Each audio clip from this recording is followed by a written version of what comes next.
Simpson Comanche Jack Stilwell didn't get the media spotlight that Buffalo Bill Cody or Wild Bill Hickok did, but he made his own mark. A cowboy and scout across the territories, he stood out at the 1868 Battle of Beecher Island with his cool head and cunning. From then on, his name crossed the West in frontier accounts and echoed for decades. Bill Doolin, a feared figure in the Oklahoma Territory, started out with the Dalton Gang. After escaping the Coffeyville shootout, his name spread across the country. The photo mentioned, a cabinet card from 1896 by Doherty and Guthrie, records the end of his story, the outlaw shot dead, a symbol of the violent end to the cycle he helped ignite. At 18, John Wesley Hardin was already leaving a trail in the Old West. The 1871 image captures a young man at the start of his fame. Over time came the duels and constant flight. His name ran through newspapers and saloons. When he died in 1895, the chronicles credited him with between 27 and 42 killings, a number that cemented his place among the most feared gunmen of the era. An albumin photograph marks a turning point in the Old West, Pinkerton agents tracking the Wild Bunch around 1900. On the left is Charlie Syringa. Before pinning on a badge, he rode trails as a cowboy in Texas and the New Mexico Territory. Between tracks and clues, the scene distills the shift from legend to modern investigation. This cabinet card shot at the Pawnee Gallery in Pawnee isn't dated. Even so, it helps read a moment when the Oklahoma Territory split opinions. In 1896, the Guthrie Daily Leader echoed a recurring harsh mood. No good exists or can come from Oklahoma. The image invites a revisit to that climate of uncertainty. Around 1895, a card portrait shows Roy Bean. Self-styled law west of the Pecos, he held court in a Texas saloon. Between drinks and verdicts, he imposed his authority with unusual methods and sometimes arbitrary decisions, becoming a symbol of the Old West and its rough justice, where the frontier mixed law, improvisation, and spectacle. In a photo from August 18, 1868, Satanta, a Kiowa chief, poses with a peace medal. The badge, possibly given at the signing of the 1867 Medicine Lodge Treaty, symbolizes a fragile pact. The portrait records a tense frontier moment when native leaders negotiated with the U.S. government under promises and pressure. In 1884, on the San Carlos Reservation, in what was then the Arizona Territory, photographer Frank Randall made one of the first series of portraits of Geronimo, the Chiricahua Apache leader. His lens fixed a tense, historic encounter, images that help us understand the man behind the myth, between native resistance and the advance of the Old West. In March 1886, photographer C.S. Fly of Tombstone joined General George Crook on a U.S. Army mission that crossed into Mexico. There, he captured decisive scenes. Among the shots, one photo stood out of a group of Chiricahua Apaches, men, women, and children, an image that froze a crucial moment in history. George Armstrong Custer, a central and controversial figure of the American Old West, appears in this cabinet card. Made by William Howell in New York in April 1876, it carries a different meaning today. At the height of his fame, recorded 2 months earlier, it foreshadows the tragic fate of Custer and his regiment at Little Bighorn. McCubbin, a collector of old photos with verified provenance, runs into a puzzle in his collection, an image with no direct proof of authorship. Even so, he attributes it to Buckskin Frank Leslie. His conviction comes from a close comparison with an authenticated portrait of the gunman, whose features and proportions seem to match. The first historical photo McCubbin acquired shows Pat Garrett, sheriff of Lincoln County. He became known for leading the manhunt that ended with the capture and killing of Billy the Kid on July 14, 1881. That outcome marked his path and cemented Garrett's name in Old West history. The episode echoed through the newspapers and saloons of the time. Lola Montez, a restless 19th century star, stamped her name in history with the tarantula dance. In 1853, when she landed in California, the number drew attention. On stage, she mixed rhythm and provocation, leading the crowd into a curious trance. Between steps and glances, the audience found itself caught by the show, eager for the next move. At 20, John Henry Holliday finished the Pennsylvania College of Dental Surgery. This rare portrait shows him before the fame that would make him an Old West icon. From dentist to gunfighter, his dead-eye aim shone in the legendary shootout behind the OK Corral in Tombstone, kicking off a legend that would cross generations in popular culture.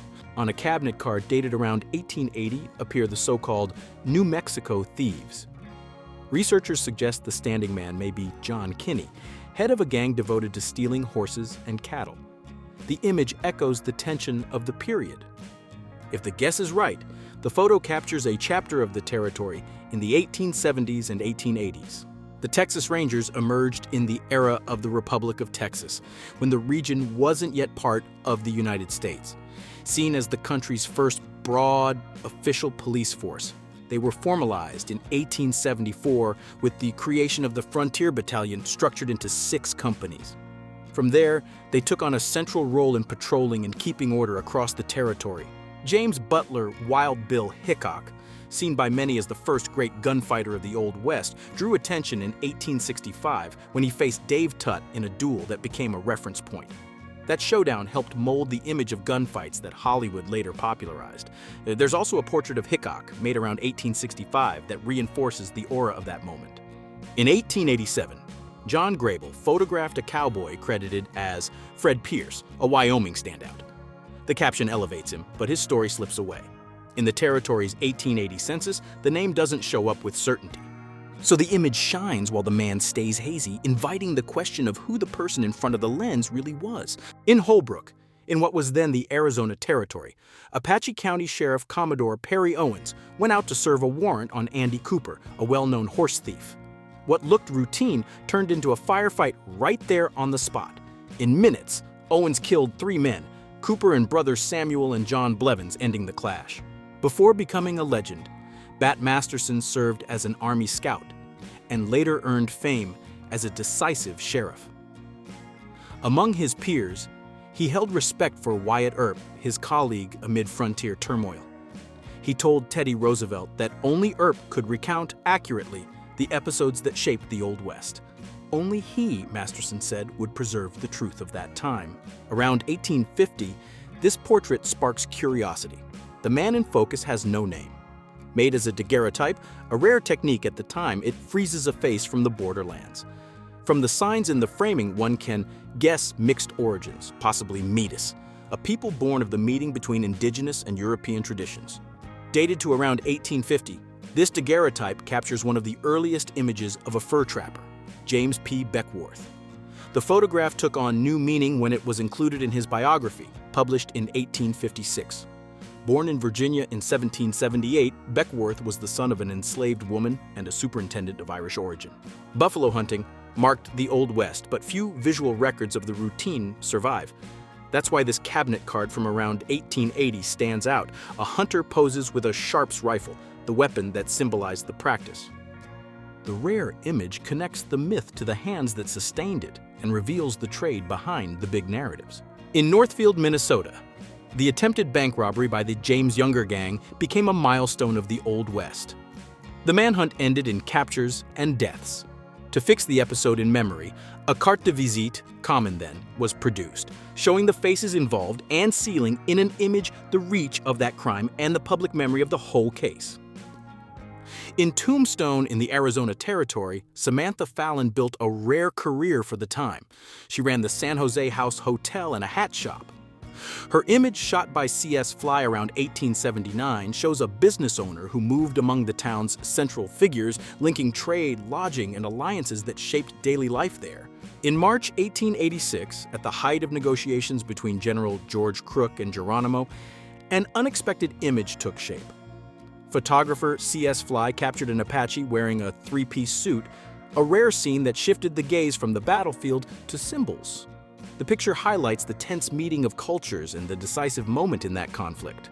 When the news spread, it came bluntly. John Wesley Hardin, the famous Texas outlaw, is no more. The line echoed through papers and bar counters. In 1895, at the Acme Saloon in El Paso, lawman John Selman pulled the trigger. Among cards and drinks, Hardin's path reached its endpoint. The short final announcement marked the end of an era. The last known image of Butch Cassidy and the Sundance Kid is a photograph from around 1907.